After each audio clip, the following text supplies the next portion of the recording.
থেকে বড় খবরে নজর রাখবো। পুরো প্যানেল বাতিল করা হলো। এই মুহূর্তের সব থেকে বড় খবর, এসএসসি প্যানেল বাতিল করলো হাইকোর্ট। এসএসসি প্যানেল বাতিল করা হলো। এই মুহূর্তের বিগ ব্রেকিং, এসএসসি প্যানেল বাতিল করলো হাইকোর্ট।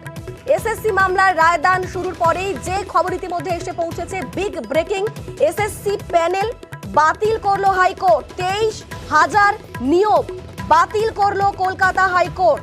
23,000 নিয়োগ বাতিল করলো কলকাতা হাইকোর্ট। এই মুহূর্তে সব থেকে বড় খবর, এসএসসি প্যানেল বাতিল করলো হাইকোর্ট। এসএসসি মামলার রায়দান ইতিমধ্যেই শুরু হয়েছিল, তবে তারপরেই যে খবর এসে পৌঁছেছে এই মুহূর্তের ব্রেকিং, এসএসসি প্যানেল বাতিল করলো হাইকোর্ট।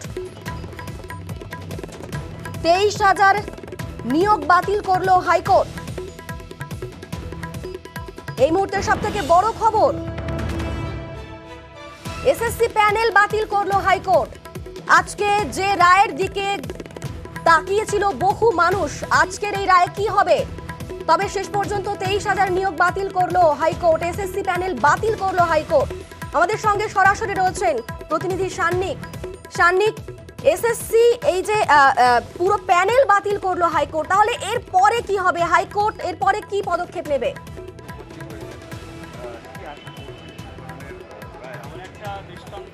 দেখো, এরপরে কি ব্যবস্থা আদালতের তরফে কি করা হবে সেই দিকেই কিন্তু এখন প্রত্যেকে তাকিয়ে রয়েছেন। কেননা 281 পাতার মামলা, তার 281 পাতার যে রায়, তার মধ্যে কিন্তু স্পষ্ট করা রয়েছে এর উত্তর কি হতে চলেছে। এর আগেও আমরা দেখেছি, এই যে এর আগেও প্রায় 5,000 চাকরি প্রার্থীর চাকরি বাতিল হয়ে গিয়েছিল, যারা চাকরি করছিলেন তাদের চাকরি বাতিল হয়েছিল। তা নিয়ে পরবর্তীতে সুপ্রিম কোর্টে যাওয়া হয় এবং সেই সুপ্রিম কোর্টের নির্দেশ অনুযায়ী হাইকোর্ট এই 6 মাসের ডেডলাইনের মধ্যে তারা কিন্তু আজকের এই রায়দান করলেন এবং গোটা প্যানেল, যে প্যানেল নিয়ে বিতর্ক ছিল, সেই গোটা প্যানেল কিন্তু বাতিল করে দেয়া হলো আজকে হাইকোর্টের রায়।